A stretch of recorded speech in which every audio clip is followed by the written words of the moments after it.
Welcome to episode 55 of the Rex Chapman Show with my super dope homeboy from Lextown, Josh Hopkins. How are you, Josh Hopkins? I'm good, Rex Everett Chapman. What's been happening?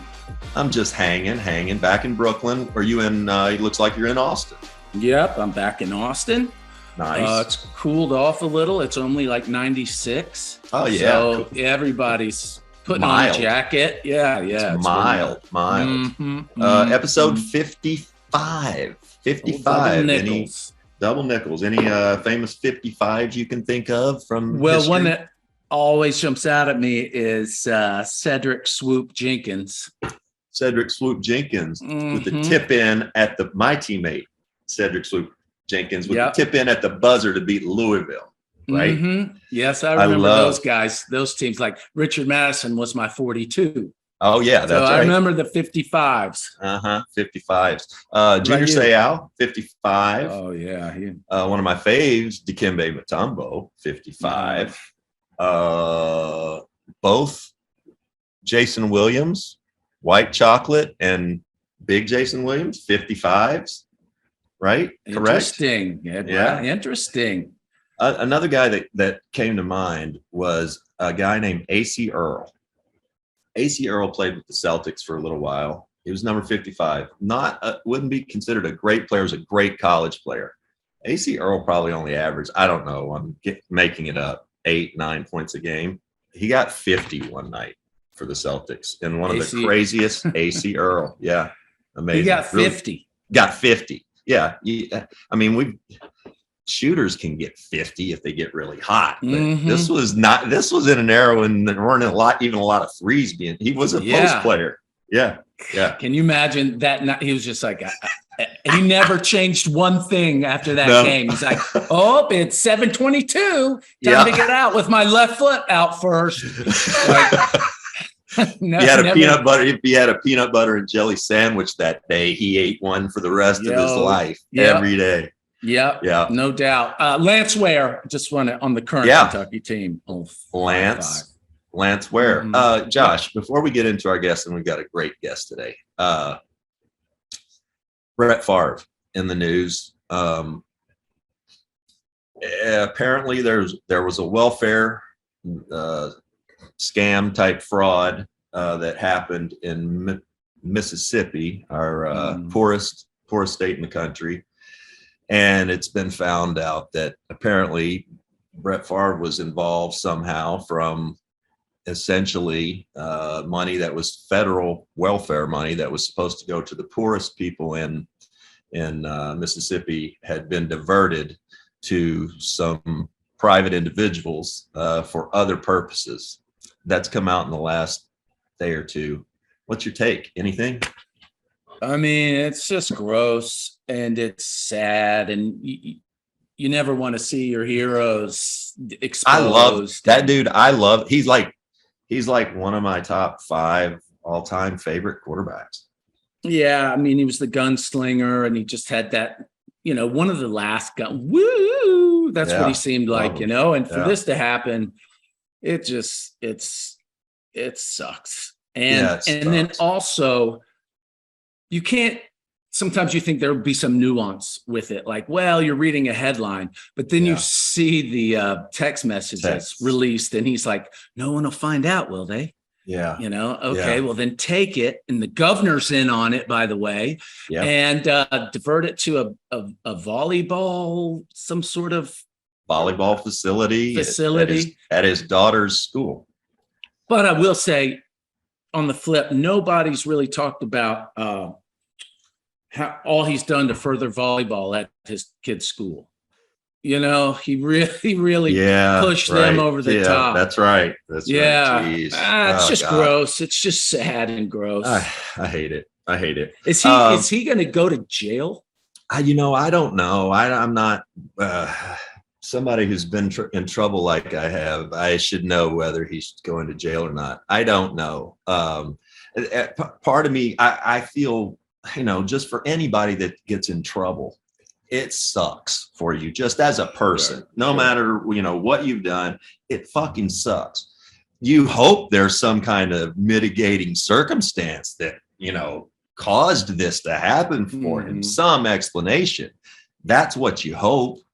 If not, man, it sure doesn't look good, right? What could it be in this? What could it be? You try and think of that, but it's sad. It's tough. All right. Well, look, we've got a great guest today, and I want to get right. Did you read anything this week? Oh, shoot. Book club. Let's do a book club. I didn't read anything. Nothing. Did you? No, I didn't either. That's been book club. Now, who do we got today? We have writer for The Atlantic, host of Jemele Hill Unbothered, Emmy Award winner, author, and everything else, Jemele Hill. Welcome. Wow, you really put my government name out there. Dang, Rex. It be your own people every time. Every time. I'm doing well. Did we have the briefest teammate run ever? You're kind of like Steve Nash and Dwight Howard. There for a little, just a split second. I get people asking all the time, how's the CNN Plus show going, huh? Same. Do the banks still work out there, still getting checks? Oh, yeah. It may sound ridiculous to people. And hence, listen, we are in a privileged position. And this often happens when you're talent, is that, for you, the contract is the contract. So when people were getting their, jollies and laughing at, you got a lot of it, I got a lot of it, because we're very vocal and outspoken on a lot of, social issues, racial injustice. So people, when they saw that the network folded, they immediately ran to social media to make fun of us and talk about how we were fired. And that is why I made the point of saying, like, I'm going to be straight. Like, they still got to pay out this deal. Okay. So I'm getting paid to do nothing. I'm getting paid to not work. The people what you need to realize is that our presence impacts the lives of a lot of people, producers, assistant producers, directors, people's livelihoods are tied to our success and the success of this network. So while you may think it's cool to laugh at me, what about those people who don't have the contract that I have, who are not going to get paid once this is officially over? So yeah, I'm straight. The people I'm concerned about are the makeup artists and everybody else, the support staff, everybody else whose futures were totally impacted by the decision to fold this streaming service. So yeah, it was unfortunate, because I think, and you probably felt the same way, like we had a lot of good content, a lot of good things that we wanted to do, but it is a part of the business, and it's unfortunate, but we move on. Yeah, but people don't know about, production. Those people all turn down other jobs. They cleared their docket for this. So that really screws them. They don't get paid. And so you're right. I'm so glad you said that. Yeah, because and that was the case for several people on our show, people that were in other jobs that we convinced to come work with us, and because we had the desire to work together, and then suddenly it was gone. And I'm happy. It seems like most of the staff on our show were able to land on their feet, but it was very jarring for them. Very jarring. Same here, because we had put out some episodes already, and our team was great, and they'd come from all over the country to take these jobs. And, the morning that everything broke, you were one of the first people that I saw, people were going at you on social media and all that. And you said, look, I'm going to be straight. And it kind of gave me, because I felt the same way. But I'm so new to a lot of this. Did it hurt your pride at all? Even though it had nothing to do with any of that. Did it hurt your pride at all? I think that's an important component. It does me a little bit. I understand, though, because people, again, especially tying back to the things you tend to speak about, people are rooting for you to fail. To your point, it didn't hurt me because I guess I'd sort of been through this before. When I left SportsCenter and when I left ESPN, so many people were like, "Oh, you got fired. They kicked you out." No, I chose to leave SportsCenter. I chose to leave ESPN. It was my decision. And this sort of fed a perception, I guess, that people have that, that I get fired from things, or because of my personal beliefs, that is a roadblock to me having career success, when it's been frankly nothing but a help. That people know where I stand, know what I'm about, know where my integrity is. So personally, it didn't hurt. I think because I am juggling about 25 jobs. So I was like, this is one less thing kind of off the checklist. No disrespect to CNN, but this is like one less thing that I have to do. And so no, I didn't feel that way. I felt mostly bad for the staff. Disappointed. Both Carrie and I were disappointed because we had already started to bank content and great interviews and really cool stuff that we were doing that people will never get to see. Steph Curry's record-breaking three-pointer, Jason Tatum's buzzer-beating alley-oop, Ja Morant's poster dunk. NBA Top Shot is where the greatest moments from NBA history are turned into officially licensed digital collectibles. NBA Top Shot has evolved trading cards by making it easier to buy, sell, and collect by removing the hassle of grading, shoe boxes, and shipping fees. You can buy or sell moments in a few clicks and access them at any time on your phone or computer. Your collection is always at your fingertips. Start collecting Top Shot moments in any way you want. Collect rookie moments from future stars like Evan Mobley and Cade Cunningham. Collect throwback moments from former NBA stars like Shaq and Allen Iverson.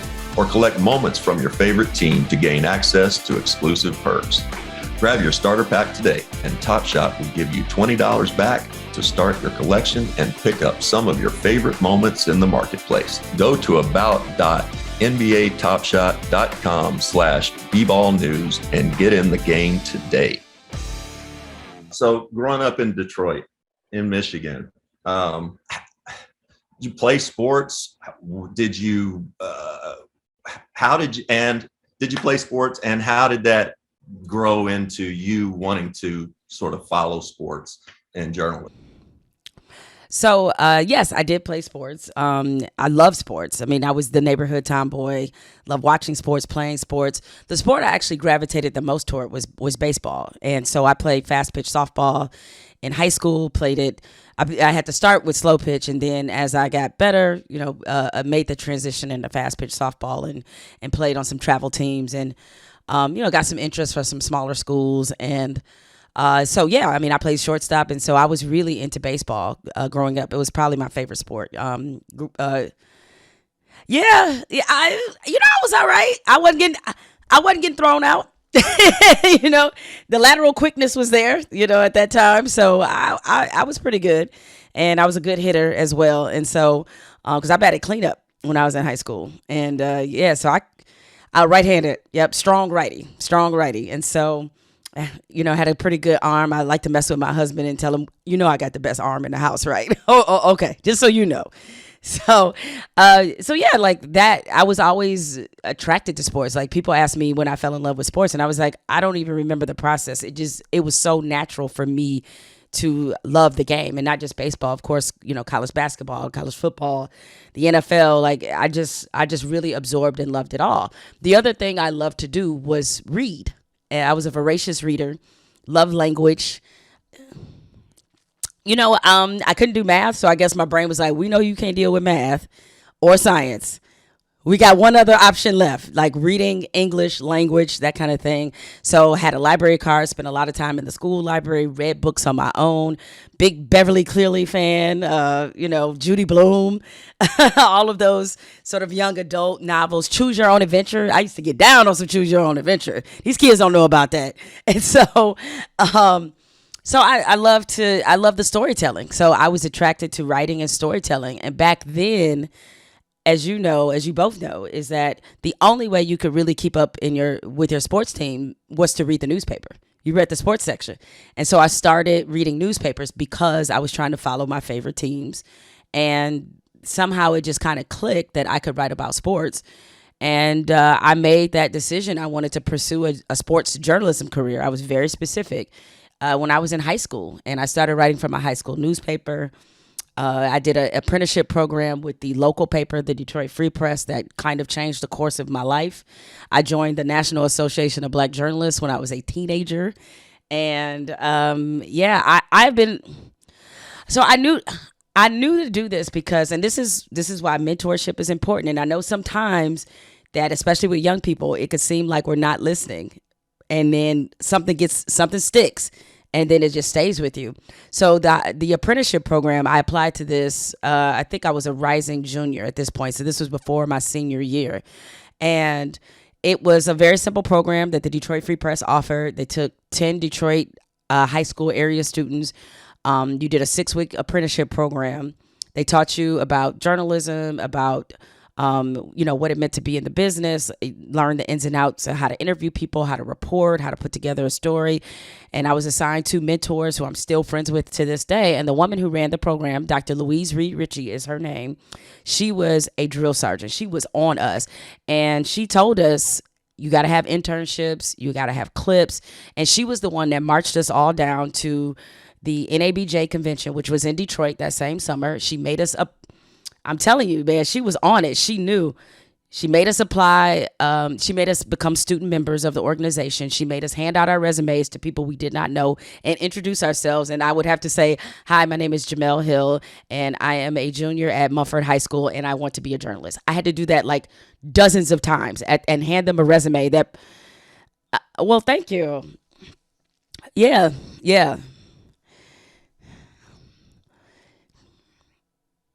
And she showed me.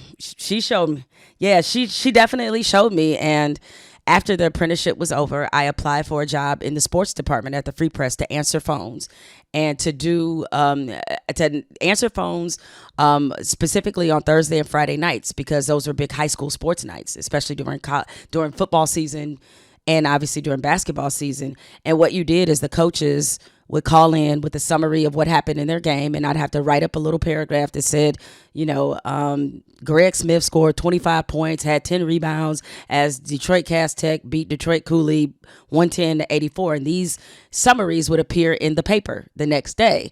And so I was getting the experience of what it was like to work in the sports department, what it was like to write. And I'm, 16, 17 years old getting this. So I knew I wanted to major in journalism.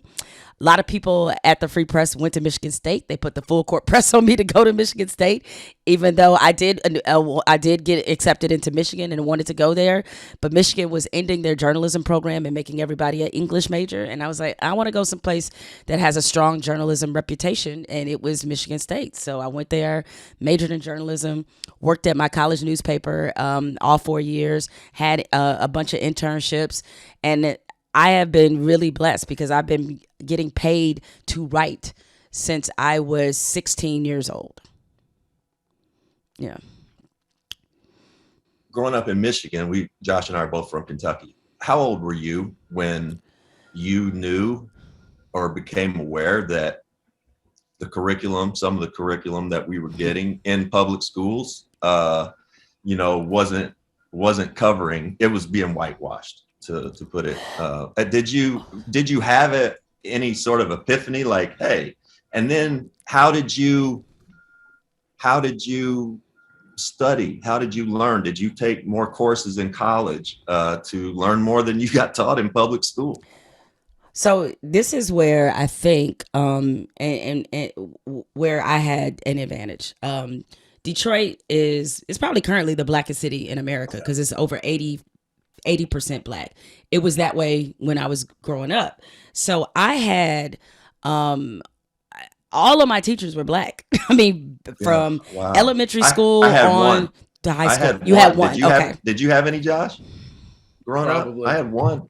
Okay. I had one. I had a couple when I went to Beaumont, the public school, public private. School. Yeah. Right. So my sense of identity coming out of Detroit was strong. I was very rooted in that. And I think most black teachers, to be honest, because they know about the deficiencies in terms of what we're taught about real history, they make up for that. And in fact, when I was at high school, we offered an African American history course that I took. And that's what I learned about. Yeah, that's where I learned about Black Wall Street. That's where I learned about, black cowboys. When I learned the total, I'm still in contact with my African American history teacher from there. His name is Mr. Fancher, Howard Fancher, right? We're Facebook friends. And so because of that, I had a great sense of history. I mean, the books that they're trying to ban now, I read them all. I read Catcher in the Rye. I read, I Know Why the Caged Bird Sings, and all these other, and James Baldwin, and all these other great novels. Like, I read those in high school. And yes, I had AP English when I was in high school. But you were aware of the disparities, certainly in public education. Like, when I got to Michigan State, and I also became very aware of what white people weren't being taught, right? Because Michigan State is obviously it's a PWI, predominantly white institution. My suite mates who were white, and they were from an area outside of Detroit called Sterling Heights. And growing up, we used to call it Sterling Whites because it was so many white people that lived there. This had to be eye-opening, though, right? Oh, it was extremely eye-opening. So I'm talking to them. They had never heard of Malcolm X. Never. And by that point, I'd read the autobiography. I was like, you never heard of Malcolm X? And they knew very little about Dr. Martin Luther King Jr. They were like, I don't think we ever got the day off for that. They didn't know it was a holiday. I was like, how do you not know it's a holiday? Y'all was still going to school? Like, I was like, the math ain't math in here. And so we would get in these conversations, and they were literally taught nothing about Black people other than slavery, civil rights. Dr. Martin Luther King Jr. solved it all, and here we are. That was it. And it taught me the disparities in not only what we were being taught, but how we were being taught. Because my high school, to my knowledge, I think we only had 3 AP courses. We had AP Physics, AP English, which I had, and I think they had an advanced placement math. That was it. Meanwhile, they're going to a school where it's AP History, it's AP courses abound, and you actually get more credit for taking those courses. And so that's why you have people who graduate with 4.2s and 4.4s and that kind of thing. And so I was like, okay, so they had way more resources and all of this, but yet what they learned was so incomplete. And I was really blessed because I had some fantastic teachers. And so I very much believe in the value of public education. And I could only imagine if we had the same resources that people in different zip codes had, the things that I would have learned. But certainly it was clear to me, and definitely in taking college courses, sort of what some of the deficiencies were in terms of what we were being taught. But, luckily I'm a quick study. And so I was still able to keep up. I mean, my biggest issue was attendance, man. Cause like, how it is in college. Once you get on your own, it's like, you don't have mom waking you up at 6:30 in the morning or whatever. It's like, am I going to really try to get this 8 o'clock class? I don't know about today. I don't know if today's the day I'm going to show up. You also find out if you're a self-starter. You got to learn to be a self-starter. And that's not my strong suit. So that's so interesting. I love the way you said that because I never really related to myself because it's true. I learned there was slavery and and then there was German shepherds and water hoses, and then Dr. Martin Luther King, he solved it all. Hooray! Right. And you probably learned about Rosa Parks. I'm guessing Rosa might have been mixed in there, right? Yeah, a little bit. Yeah. But I remember speaking Josh and I. Go ahead, Josh. Of like you read. I've never been a voracious reader at. Even though we have a great segment on the show, Book Club, a lot of people are really tuning in for it. Yeah. But speaking of art like that, I didn't really know anything. And this is before your time, but Rex will remember this. Then the TV event Roots came on and it changed my entire life because it was like, there were slaves and then, and now we're all good. And it was like so horrifying. And that bit of art changed so many people's outlook and view. I mean, it didn't make it, everything's good, but it freaked me out so much. And I watched it with my parents and it was, I couldn't believe it. So you reading, me being dumb and watching TV still through art, learned a lot. Yeah, I mean, I think, and that's why those stories being told are important, is that it gives people an understanding that there's pages and pages of things they have not been told, or to understand the gravity of what the transatlantic slave trade actually did. And I remember watching, Roots 2, Roots, Eyes on the Prize. These were all things that were great in terms of really giving a more complete version of history. And I find it so, I mean, it's shameful, of course, that's one word for it. But this attack on education and on, this bogus boogeyman of critical race theory. The funny thing about it is that you could tell that those people haven't been to school in a long time, or that they weren't being taught that shit anyway. I was like, all the things you're trying to ban, trust me, they weren't being taught. Like, you didn't have to literally do anything, okay?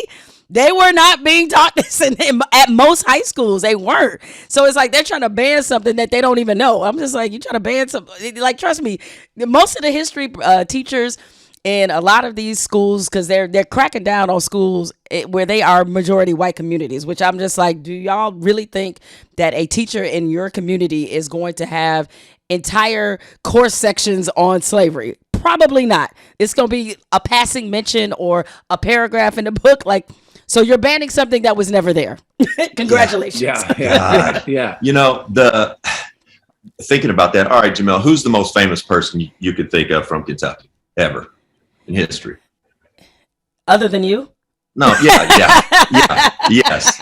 There's one above person. All, and when he says it, you'll be like, Colonel Sanders. Oh, just kidding. Oh, no, I'm like, kidding. What? Kidding. I know it's a made up dude. I know it's a fictional character. I was like, is the person who invented it from Kentucky? No, who am I missing? Who am I not thinking? Muhammad Ali. Okay, so. Oh, yes, that's right. Okay, all right. Duh. Yeah, okay. Okay, yeah. So that it's so great though. But Josh and I grew up in Kentucky. I grew up in the late 60s, early 70s, watching him fight and could not understand how he was more beloved and more popular outside Kentucky than he was in Kentucky. Yeah. Nobody ever talked about him. And if they did, it was about being a draft dodger or whatever. And no, they liked him when he was Cassius Clay, but not after he became Muhammad Ali. And I could remember just being so confused about that growing up. Right? Josh, weren't you? Oh, yeah. I did. Because those, I'm about 3 years younger than you, and those years make a difference at that point. I just remember watching him and some kids not liking him. My father saying, I love him. I go, well, he talks a lot. He goes, yeah, but he backs it up. And then I was in love too. But yeah, being in the South, being from his home state, and then not being revered by the people around you as much as he was celebrated, through the media was really weird. Yeah, and you all saw another change, because I think it's a worthy observation that once his health began to fail, he became even more beloved. And this is at a time where he wasn't as vocal as he used to be. And I had the pleasure, he could talk less. And I had the pleasure of meeting him. In fact, the picture is in my living room. Muhammad Ali actually kissed me during a picture. And I have that in my living room or whatever. And my husband likes to mess with me. And he's just like, I can't believe I've allowed you to have a picture of another man kissing you in our living room. I was like, well, it's Muhammad Ali. So, yeah. And I have another photo that I got that I bought on a cruise ship of all places in their art gallery of him and Ken Norton, and it's them. They're in Yankee Stadium, and so they've done a photo shoot there, and the photo is fabulous. So I say, and Joe Lewis's fist, of course, that's in my living room, being from Detroit.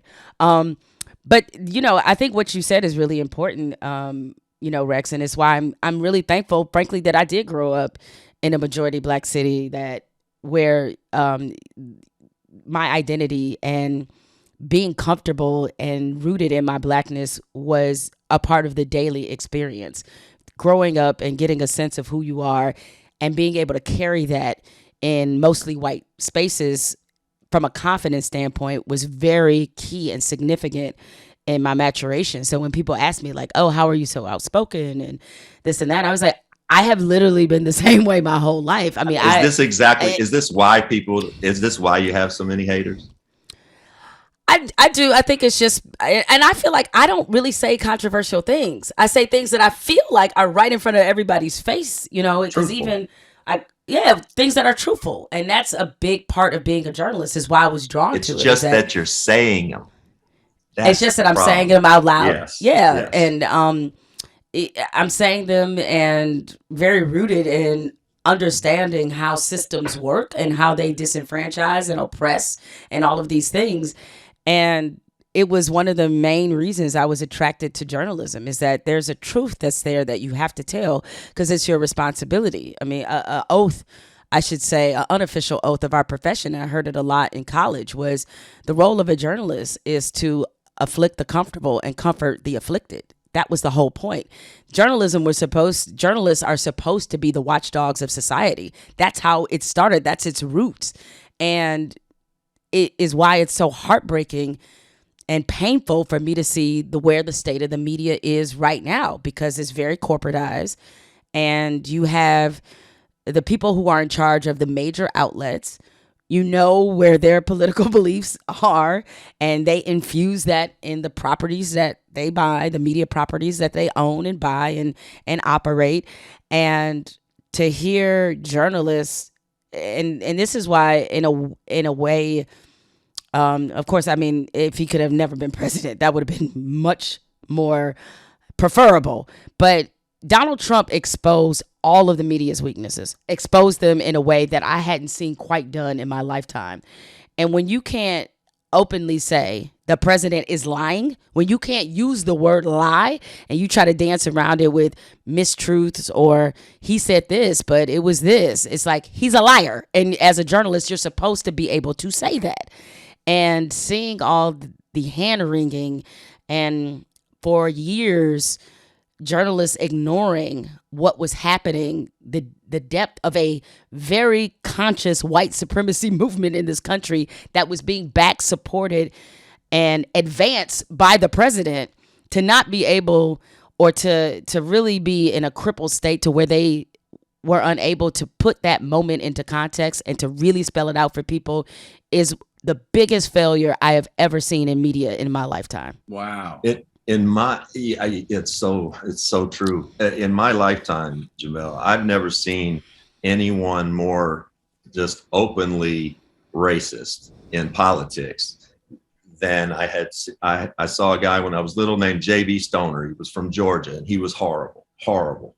And I saw David Duke, and it's like David Duke became president. And, you called it in real time. You know, there are many people that have been that said it, but that people just rolled over for him will never not be confounding. I want to get to your book. Mm-hmm. You got a great bookshelf behind you. Can I ask one question real quick? I got to, because it's so, the way the things you're saying are so interesting to me. The 24-hour cycle of news is just so bad for us. And, the media outlets, I'm right, I'm left. In a way, don't you think that sports media laid out the foundation for that? The 24/7 sports stuff, immediately you had to have an opinion, bad, good, whatever. And you saw it in society. You never heard people like, I hate Magic Johnson. Like, they were like, no, I'm their fan, I'm this fan. And now it's like people hate LeBron. For what? Just because they have to have these opinions and they get so angry, but they have no scope. So it happens in society now, and now they love Donald Trump more because they want to be right, or hate him and hate this. Fuck Joe Biden. Like, what? Don't you think the sports media lay that out in a way? Even so, they on the news they have the little ticker of what's coming next. It's like Josh, I think that's a great observation, and it's true because it is. And like you look at a show like First Take or ESPN as a network, which ushered in the debate show, really, in sports television. They invented it, perfected it. Like ESPN brought that to media. Other networks started to copy basically a First Take model, like CNN, Fox. MSNBC, everybody started to copy that model because what changed is that viewers suddenly wanted to only go to networks or only go to certain shows that confirmed what they already believed. And that was not what journalism was supposed to do, is that we were supposed to lay it out. You decide based on the facts. Now, I understand that debate is very popular, and it's what we do with our friends all the time. And I think as an entertainment venue that's okay. Like that's the fun of sports, is saying, oh, this player deserves to be in the Hall of Fame. This player does. The bar argument, the barbershop argument, like those are fun, but it can be incredibly dangerous in politics. It can be incredibly dangerous when these are things that impact people's lives. And it became about more opinion than providing news value for people, for doing the core tenets of the profession, which is to tell people things they didn't know, bring awareness to issues, hold those in power accountable. It became less about that and more about back and forth and argument and left and right and all those things. And the fact that we have a network like Fox News, because Fox News, I remember when it wasn't like this. Like, I used to go on Fox News, and the day I stopped going on Fox News and I was like, I will never be on this network ever again, was after Sean Taylor was murdered, and I was on Bill O'Reilly, and he tried to paint this picture of Sean Taylor being a thug and somebody who deserved to be killed in his own home. And I was like, this is the last time I will ever be on Fox News, because, with his popularity and his success, and as that wave of that type of host started to gain a lot of traction, Fox News changed, and they're basically state-run media. They're no different than what you see in Russia. They're the same thing. They just, right? And so that's not journalism they're doing over there. I don't know what the fuck that is, but it's not journalism, and it hasn't been for a long time. And so the fact that we know that exists, and they're the most watched news network in America, which makes it even more dangerous, right?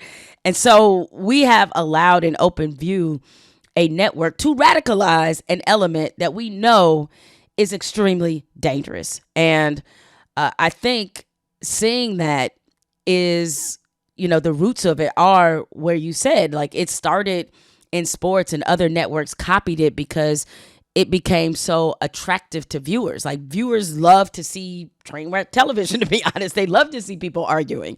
It's what they do. And unfortunately, when you're in that mode, the nuance of what you're talking about is lost. And people ask me all the time about whether or not I miss being on TV every day. I don't. And honestly, looking back on it, I don't know how I did it every day for like 5 years. Yeah, it is. And it's a lot. And you're just not, none of my opinions were manufactured, but like, I'd be lying if I told you I cared about all the topics I talked about. Pretty much 70% of the topics we talked about, I didn't give a shit about. And so it was like, but you know what your viewers want to see. And you try to find, even in the 900th LeBron topic of the day, you try to find something that's interesting or that you can advance the conversation in some way. But I don't miss having to give my opinion all the time, particularly about things that I don't think are really that important. Do you think it's too late, or is there a way to put the genie back in the bottle? Because now that toothpaste is not coming back in the tube. It's not coming back in the tube.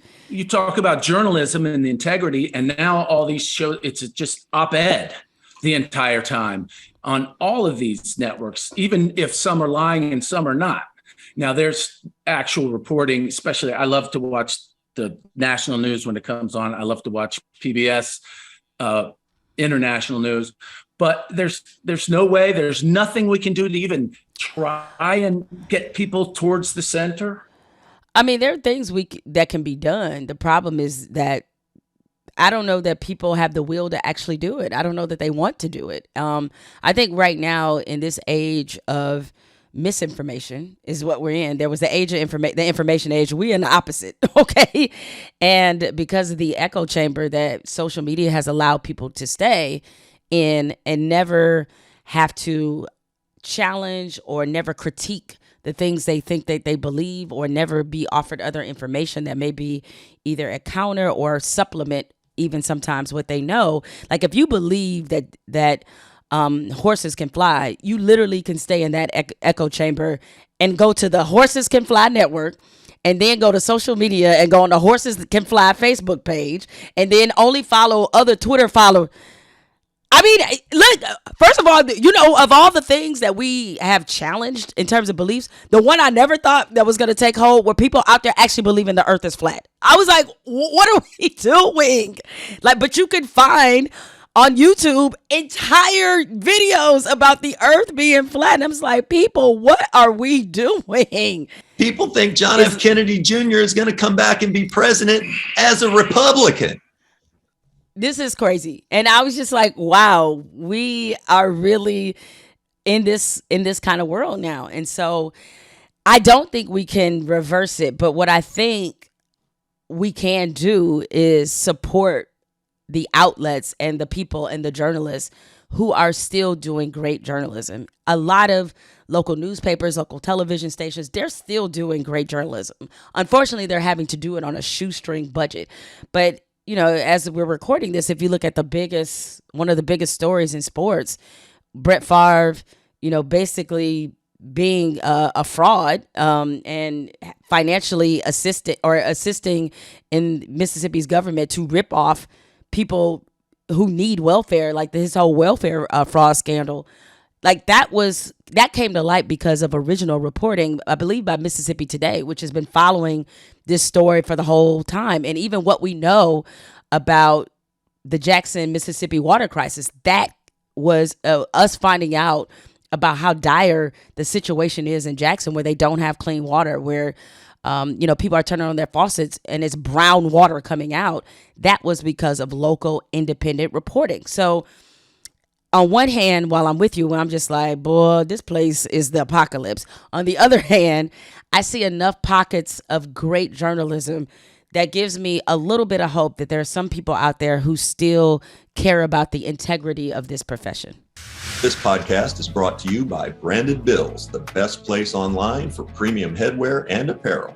Branded Bills has hundreds of designs available, including our popular state collection, where you can show your pride with hats, shirts, hoodies, and more for all 50 states. Are you a company looking to brand your business? Branded Bills also offers custom apparel options that can meet your brand standards with fast turnaround and shipping. To shop or learn more, visit brandedbills.com today. The Brett Favre thing is, we could spend a whole show on that. Yeah, that's a conversation. It's a really tough one, and it's hard to wrap your head around. I want to get to your bookshelf back there with your Emmys, and you got your memoir, Uphill, coming out this October, Jemele. What piece of your life did you want to make sure you got to use your own words, to share, and how important was it to write about the women in your family that raised you into the woman you've become?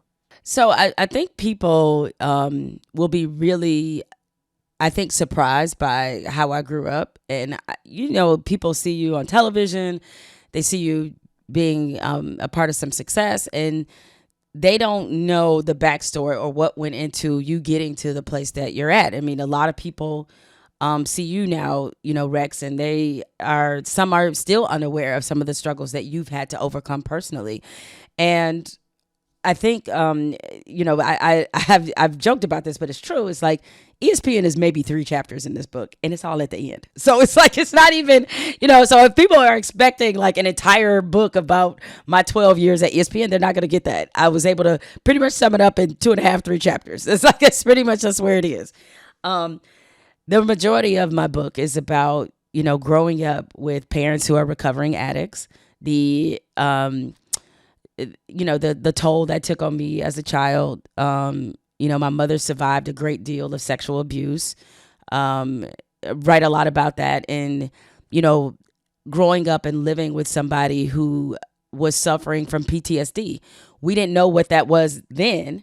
She didn't know what that was then, but she was severely impacted, by that. And so, I came from a pretty tough background, and I think people probably didn't know that about me, or most people did not. And so, I talk, those experiences shaped me into who I am. It gave me a lot of drive and a lot of hunger to make sure that I made different choices and to make sure I was able to live the life that, if not for some personal choices combined with things that they had no control over, combined with being Black, impoverished, and growing up in Detroit, if not for some of those obstacles, they would have lived the life that I'm living now. And as much of the difficulties that both my mother and father and my grandmother all went through, is that the one piece of satisfaction I wanted to give them to know that what they poured into me worked.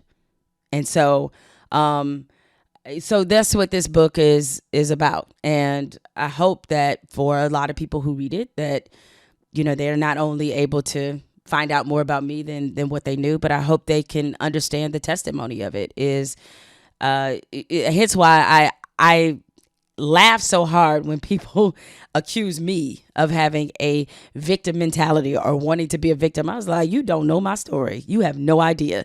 If that was really my mentality, I'd have laid down a long time ago.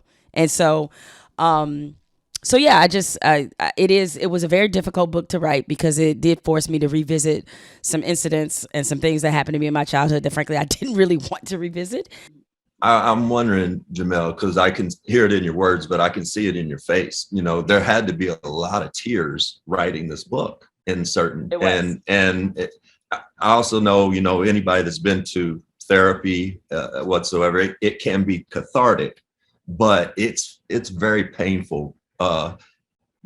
Thinking about memories you probably haven't thought about, and for reasons you haven't. Yeah, I mean, it wasn't that I didn't acknowledge that it happened. It's just that I didn't necessarily want to go back there because I didn't want to be put in that emotional place again. And I know that even when my husband read it, and he read one of the earlier editions of it, I mean, there were a lot of things I had never, or some things I had not discussed with him. Just, I mean, he knew the general story, but like specific incidents with him, I never discussed. You know, like one of the things I tell. It was two parts that were especially tough for me to write about in this book, which, by the way, I should mention drops October 25th, but you can pre-order it wherever books are sold. But I'll make sure you get a copy. Two of the most challenging parts for me to write about was, we lived in this very shitty apartment. And when, after my mother, she had gotten divorced. Our house had got foreclosed on. We were living in this terrible apartment that was on the west side of Detroit on Joy Road in Lauder.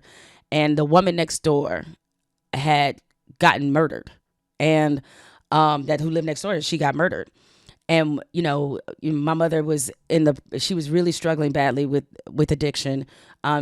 She was addicted to pain pills. That was her preferred choice. And but she did dabble in other drugs. And on this particular night, she smoked some crack. And my mother showed me what the crack looked like. And she was like, I'm showing this to you because I don't want anyone to ever take advantage of you and you not know what this is. And she goes into this whole speech about how this is a dangerous and don't ever do it and don't ever turn to drugs. And I never saw her smoke it, but I know that's what she did, right? And that's why she was showing it to me, because she had bought it. And the reason why she had is like that woman getting murdered. My mother, she was raped at gunpoint in Texas. We lived in Texas for a year. And she was kidnapped outside of her car, going into her apartment by a serial rapist that was in the area. They never caught him. And for years, even though we moved back to Detroit, my mother lived in fear that her rapist would find her. And when that woman got murdered, it triggered everything from that incident that she never received any therapy about, that she never got any counseling for. And that's the reason. And so writing about that, and even talking to my mother and having her unfortunately have to describe the details of her rape I knew the story. I had not revisited the story in a while. And that was very tough for me to write about. And so just thinking about putting myself in her shoes to further bring the emotion, frankly, to the pages so that people could understand that. And that's a story I had never shared. I mean, my husband knew that my mother had been, she was a rape survivor, but he didn't know the details. And the details are in the book. And so, writing about that and writing about some other incidents that happened in my childhood were very, very tough. I'm sitting here thinking, and just as a person who follows sports, grew up, I want to be on the street in Smith, and I hope I can go to college and play on TV and all that stuff. What we don't realize, and I've known you for a few years. We don't know each other extremely well, but this is the most in-depth conversation you and I have ever had. And it reminds me, Michael Jordan he wasn't just invented when he showed up at North Carolina. He's got 18 years that, are filled with whatever it is, all of our sports heroes, everyone has a backstory. And until you sit down with somebody, you can never understand how complicated and fascinating they are. Yeah. I mean, it's also, when you learn these things, you understand the makeup of a person. Michael Jordan's a great example because him being cut from his high school team, he carried that with him forever. And, yes. And it's what made him become one of, the greatest athletes of all time and certainly the greatest basketball player. So, it is another reason why I love sports. It is finding out those stories that define and shape people, because I knew I had my own story that defined and shaped me. So everybody has something that defined and shapes them, and how they come through it is the beautiful part, right? The part that we want to pay attention to and we want to learn. It's not about the details of what happened. It's about how you are able to come to a point where you overcome many of these things and many challenges that frankly a lot of us face. Yeah. Jemele,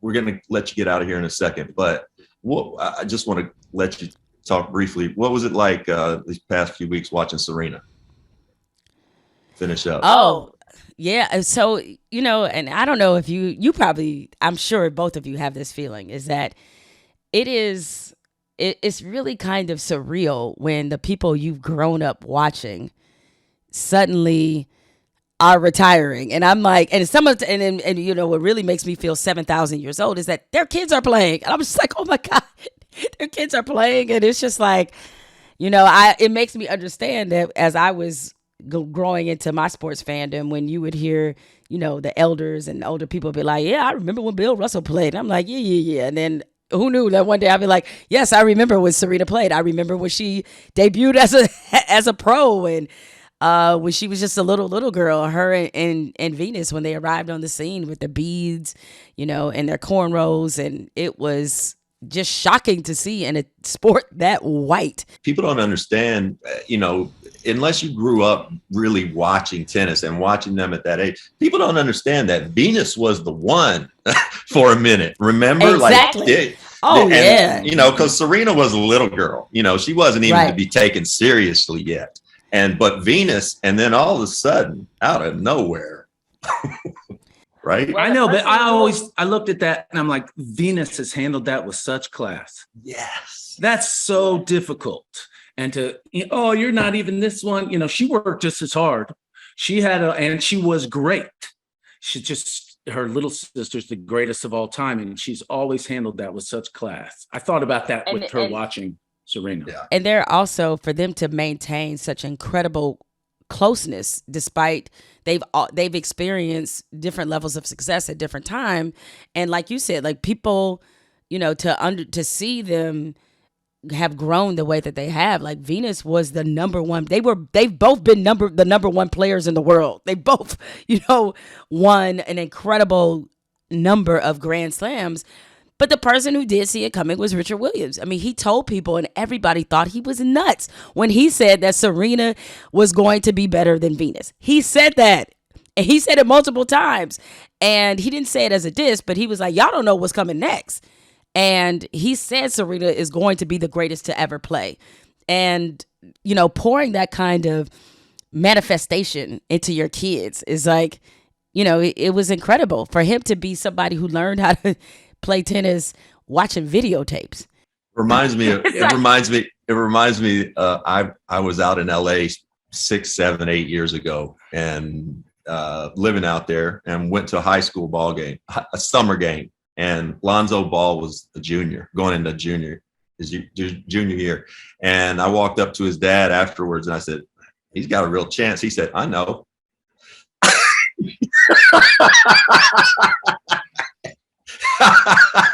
Okay. All right. He knew.